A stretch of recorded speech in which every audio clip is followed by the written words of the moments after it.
స్వీయ సమీక్ష అంటే మనల్ని మనం సమీక్షించుకోవడం. మనం చేసిన పనులు ఎలా ఉన్నాయి? మన ఆలోచనలు ఎలా ఉన్నాయి? వాటి ఫలితాలు ఎలా ఉన్నాయి? ఒకే ఆలోచనలో కొట్టుకుపోతున్నామా? కొత్త ఆలోచనలు స్వీకరించగలుగుతున్నామా లేదా? మార్పుని అంగీకరించగలుగుతున్నామా లేదా? ఇలాంటి విషయాల్ని అప్పుడప్పుడు స్వీయ సమీక్ష మనల్ని మనం సమీక్షించుకుంటూ ఉండాలి. అది మానసిక అభివృద్ధికి చాలా తోడ్పడే అవకాశం ఉంది.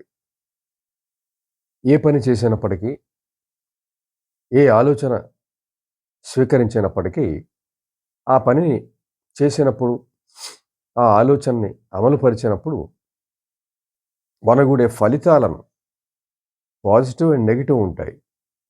ఆ రెండిటి ఫలితాలను గూడా ఒకసారి సమీక్షించాల్సిన అవసరం ఉంది. తర్వాత మన ప్రవర్తనని, మన ఆలోచనలని, ఇతరులతో మనకున్నటువంటి అనుబంధాల్ని, వీటన్నిటినీ కూడా మనము తప్పనిసరిగా సమీక్షిస్తూ ఉండాలి. స్వీయ సమీక్ష. మనం చేసే మన మీద మనమే చేసుకునే సమీక్ష. మన ప్రవర్తన ఎలా ఉంది? ఇటువంటిది అప్పుడప్పుడు చేస్తూ ఉన్నట్లయితే అది స్వీయ వృద్ధికి ఉపయోగపడుతుంది తప్పనిసరిగా. అలాగే మన ఆలోచనలు ఎలా ఉన్నాయి? వాటి నుంచి మనకి ఫలితం ఎలా ఉంది? అనే ఒక క్రమంలో మనం చేస్తున్నట్లయితే జీవితం విస్తరిస్తూ తదనుగుణంగా మంచి ఫలితాలొచ్చే అవకాశం ఉంటుంది.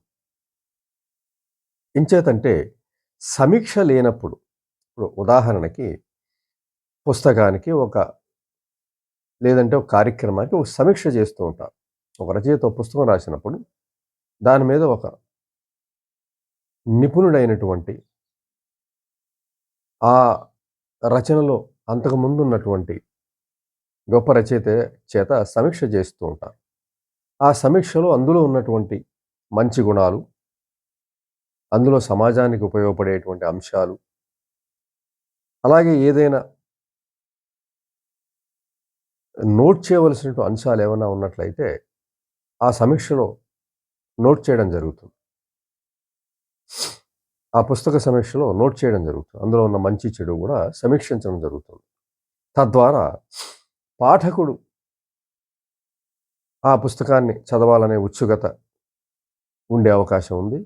అలాగే రచయితకు కూడా ఆ సమీక్ష ఉపయోగపడుతుంది. ఈ అంశాలు నేను బాగా రాయగలుగుతున్నాను. ఈ అంశాలు నేను మరింత మెరుగుపరుచుకోవాల్సి ఉంది అనే విషయాన్ని రచయిత గ్రహించగలుగుతాడు. అలాగే ఒక సినిమా మీద సమీక్ష. ఏ అంశాలు బాగున్నాయి, ఏ అంశాలు బాగాలేదు. వాటిని బాగోలేని వాటిని సరి చేసుకోవాల్సిన అవసరం ఉంది. బాగున్న వాటిని మరింత మెరుగుపరచాల్సిన అవసరం ఉంది. అలాగే ప్రభుత్వ కార్యక్రమాలు సమీక్షలు. ఏ కార్యక్రమం ఎలా అమలు జరుగుతుంది? ఎవరు ప్రయోజనం పొందుతున్నారు?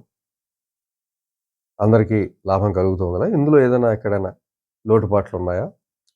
ఇటువంటివన్నీ కూడా సమీక్షలు జరుగుతుండడం మనం చూస్తాం అనేక విషయాల్లో. ఈ విషయాల్లో.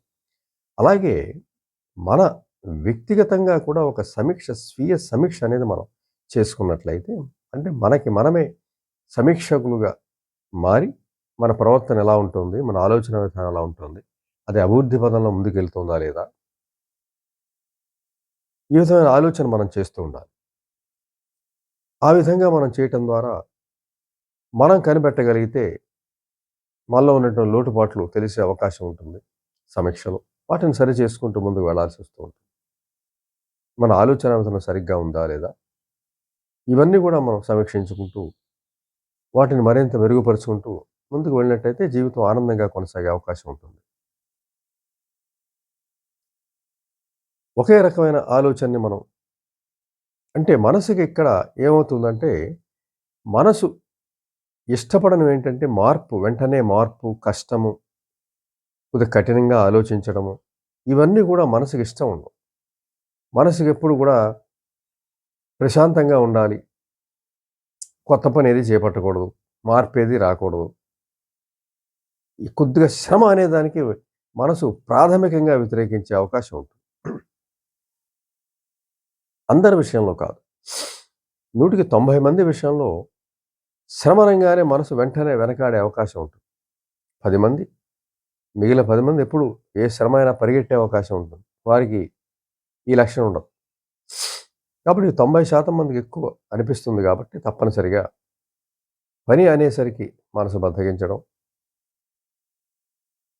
ఏదైనా ఒక కార్యక్రమం చేద్దామంటే అందులో తగ్గించుకునే ప్రయత్నం చేయటం, ప్రతిదానికి ఆందోళన పడడం. ఎందుకంటే మనసు పనికి సిద్ధంగా లేనప్పుడు ఆందోళన పడుతూ ఉంటాం. ఇంచేత వీటిని మనం సమీక్షించుకోవాలి. ఎందుకిలా జరుగుతుంది?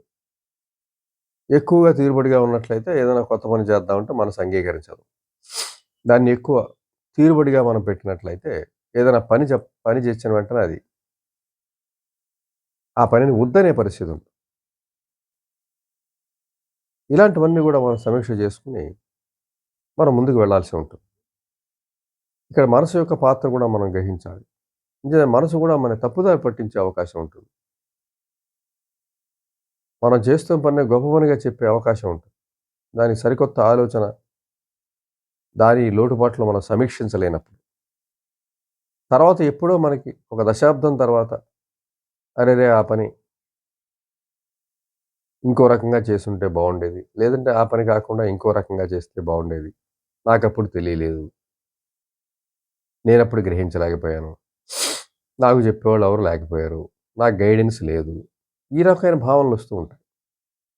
ఈ భావాలని లేకుండా ఉండాలంటే మనం స్వీయ సమీక్ష చేసుకోవాలి.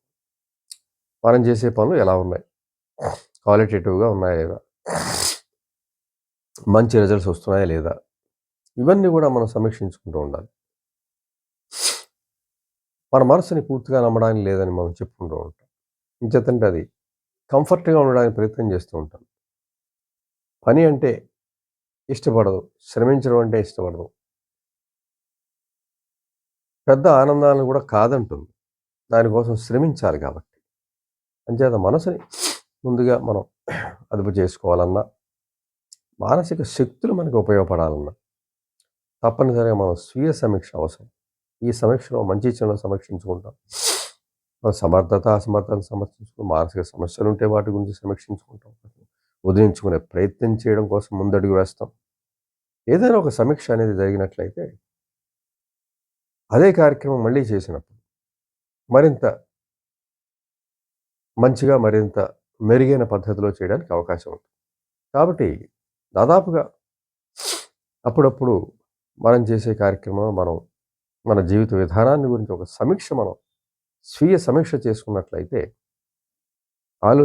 మెరుగైన ఆలోచనలొస్తాయి. అలాగే పనులు మెరుగైనవి గూడా చేయగలుగుతాం. తద్వారా జీవితాన్ని చక్కగా నడిపించడం ద్వారా ఆనందంగా, సంతోషంగా జీవించగలుగుతాం.